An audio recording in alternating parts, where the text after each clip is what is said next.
There are a combination of reasons why the violence peaked in the late 1980s and early 1990s. One of those was the great increase in the visibility of the LGBT community at that stage. But on the other hand, there was the tragic kind of rolling out of the AIDS epidemic right across Australia at that time, and there was a social backlash against that, and there was stigma.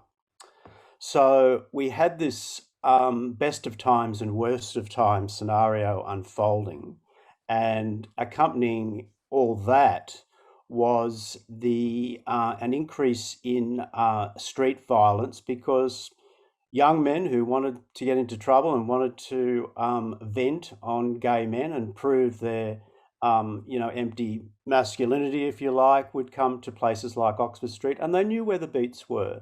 And Marks Park, Bondi, was kind of one of the most famous beats in Sydney, if not the most famous. And it had been operating probably since the late 1920s. Why did the violence happen at Bondi in particular? Why was it an epicenter? Well, the headland was geographically isolated. It was a great place for bashers because they could go up to Marks Park and look down on the pathway and see who was coming. So it was kind of if you like, unfortunately, a honeypot for violence. It's one of the most high-profile victims, if not the most high-profile victim, was a weatherman and also occasional newsreader called Ross Warren, who worked in Wollongong for Win TV. Early on a Sunday morning, he chose, after being on Oxford Street for a few hours, to drive to the headland where he was murdered. His body was never recovered. He basically vanished into thin air, but we pretty much know what happened. John Russell, a barman, was murdered on the Bondi side of the headland. Ross Warren disappeared on the Tamarama side of the headland. In Marks Park, there were numerous episodes of violence there, and quite serious levels of violence. Earlier than that, a young French man disappeared on the headland one September evening in 1985. It's thought that, the violence preceded the late 1980s and early 90s. It didn't suddenly just start happening then, but what happened was it reached a kind of crescendo. It reached a kind of boiling point, if you like. The nature of the violence was such that, this isn't a simple whodunit tale. True crime writers love having a kind of single or minimal number of perpetrators because they can get under the skin of these killers. In this case, there were many killers. They were members of gangs, usually, not always. Steve McCann, the detective sergeant who led the investigation into the killers of Critchie and Ratana Jarathapun, was really the first detective to start joining the dots. He was looking at a couple of the other murders and sort of joining possible suspects there. He started doing that. Unfortunately, he retired and left the force, so his great work wasn't completed, and the cases lay dormant for at least a decade. So we're marching forward to 2000, and in the months before that, a detective at Paddington Police Station, Steve Page, received some letters from Ross Warren's mother. He was moved by those letters, and by remarkable coincidence, he knew someone he realised he knew someone who knew Ross Warren, and he also had met the John Russell's father.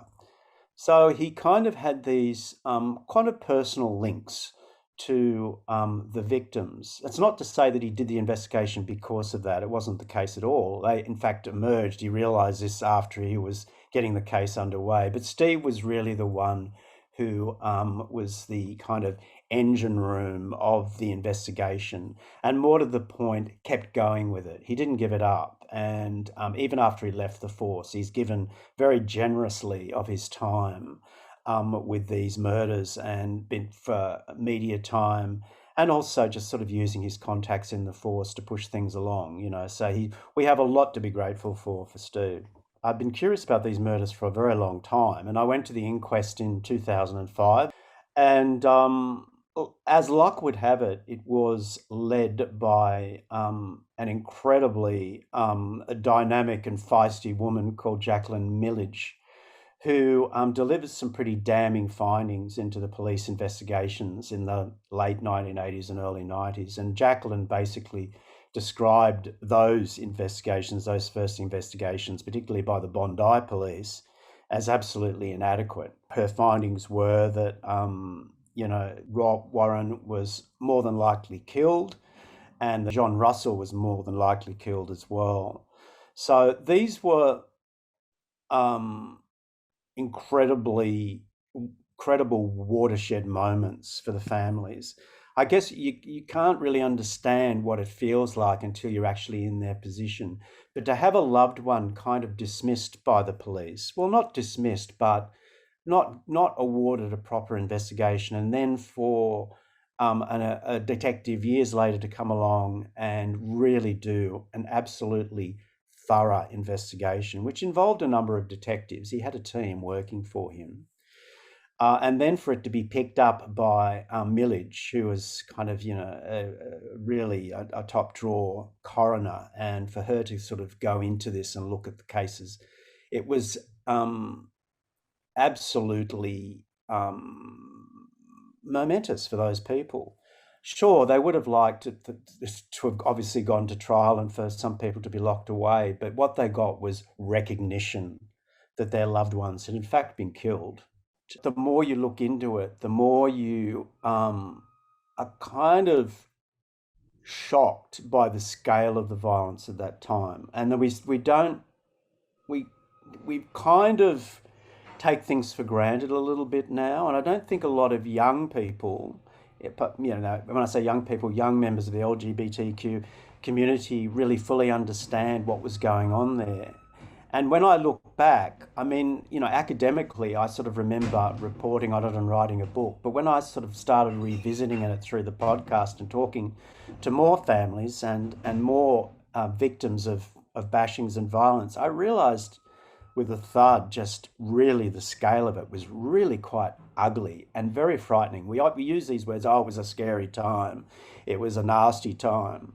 But the words don't really capture just how nasty it was at that time.